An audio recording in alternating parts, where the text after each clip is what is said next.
of them. Lamar Jackson second, Baker third, Sam Darnold right now fourth, and Josh Allen fifth. So the best player got paid. Right now, I think he's the best player at that position, Josh Allen. Size, huge. Arm, insane. Athleticism, wacko, crazy good. Maturity, appears to have a lot of it. $288 million. Baker Mayfield, size, he's short. Athleticism, not great. Arm, good enough. Maturity, got his issues. He deserves about half of what Josh Allen gets. But Baker is going to get paid. And there are two reasons why. One is the Cleveland roster is excellent. I think he has an excellent young coach as far as I can tell. I think he has an excellent young general manager. He's going to win games.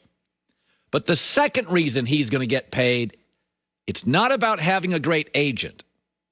Baker has great leverage, and it's called fear. Companies are often petrified of going backwards. And Cleveland, the bar is so low that Baker Mayfield, by just getting them to a playoff game, is viewed as a savior. Just consider this with Cleveland. Baker last year was the first quarterback to just start every game in a season in 20 years. There have been 33 starting quarterbacks since their previous playoff win. When people who have struggled, often through their own dysfunction, get a little taste of success, they do not want to risk going backwards. Baker Mayfield doesn't even need an agent. He has the leverage of fear, and Cleveland's going to give him a big contract. Their NBA team in Cleveland, what a shock. It's a mess again. Their baseball team in Cleveland, what a shock. It's rebuilding again. And their football team's actually really good. I mean, people are talking Super Bowl and stuff. In Los Angeles, Jared Goff got the Rams to a Super Bowl, and they bailed on him 2 years later. Why? Because Los Angeles is a dynamic sports city. The college football team, USC, has won 7 national titles. The Lakers have won a bunch. The Dodgers just won.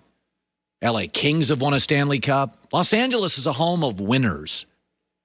Fear is not what drives us here. The state, Silicon Valley, evolve, adapt. But in Cleveland, they won a playoff game in football. They're not moving off their quarterback. I mean, think about that. Jared Goff, big contract, got to a Super Bowl. They're like, very LA.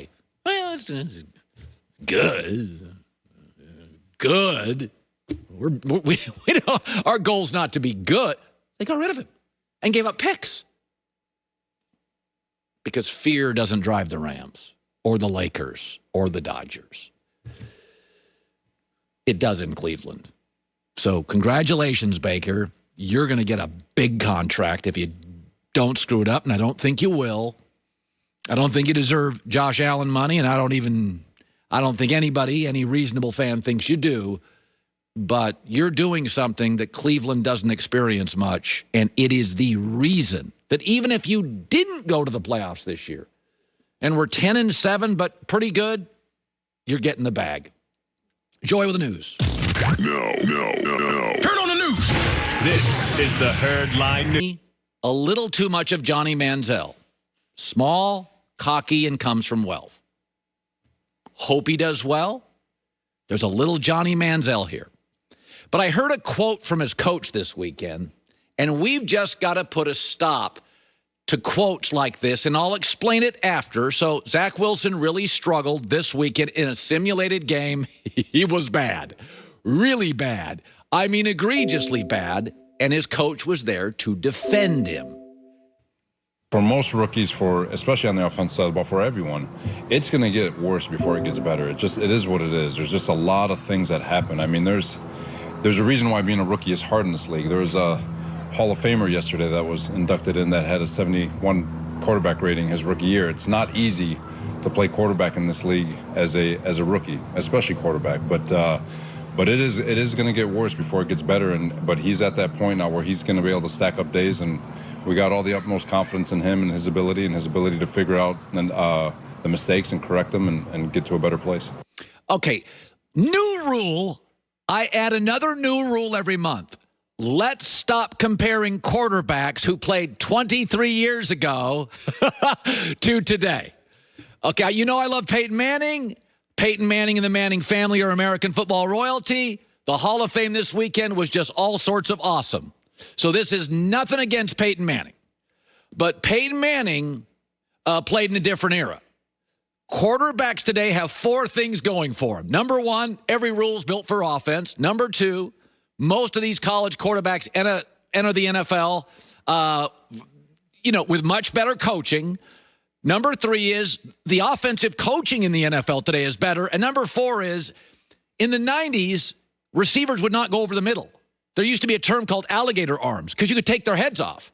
Every team had maybe one receiver. The Cowboys had Michael Irvin, who was willing to go over the middle and get hit. Now, all receivers love to go over the middle because you can't hit them.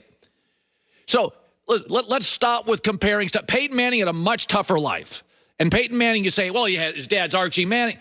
Back then, like Marvin Harrison, I'll play one side of the field. Guys didn't want to go over the middle of the field.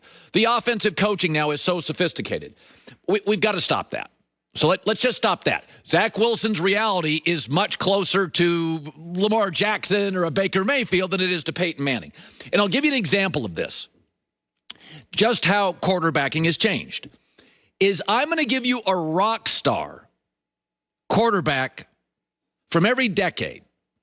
And these are all great. And this is not a criticism of any quarterback. But this is how the world has changed for quarterbacks. So I don't want to hear about Zach Wilson and Peyton Manning. By and large, unless you had a Josh Allen trajectory, which is high school, college, it took you a while. Just think about this. Joe Namath, Broadway Joe, his completion percentage in the NFL was 50%, and he's a Hall of Famer. John Elway was a rock star in the 80s, early 90s. He completed 57%. Troy Aikman was a rock star in the 90s. He completed 61%. Peyton Manning's a rock star in the 2000s. He completed 65%. Drew Brees' last 5 years in the league, he completed 72%. Okay. So, again, this is not a criticism of anybody. But the reality is, when you start looking back and go, well, Peyton Manning, don't. The game now is different. We are watching a different football game. By the way, it's a better football game. It is a safer football game. It's more offensive-minded. I'm all for it. The NFL today, to me, is much more enjoyable. I can remember years ago, 20 years ago, when Peyton Manning broke into the league, the promotional videos weren't great catches. It was hits. They were selling like, hey, buy this tape for the biggest hits in the NFL. You look at that stuff now, you're like, you get thrown out of games. Somebody's going to get hurt here. The NFL's never been better. They finally figured out we didn't watch the games for defense. We watched them for quarterbacks and offense. We watched them for running backs and wide receivers. Everybody always says, oh, I love defense. No, you love your great defense. But if I told you that the opening week of the NFL, the average score was 29-27 or 14-12, which would you take? You tell me, what teams do you watch? I watch a lot of the Packers and Aaron Rodgers. I watch Tom Brady games. I watch a lot of Peyton Manning games. I didn't spend a lot of time last year, watching the Jags offense. So I'm rooting for Zach Wilson, but let's not go back 25 years with quarterbacks and go, look at what Peyton Manning faced. You saw the eras. You saw the rock stars. If you don't complete now, 63-64.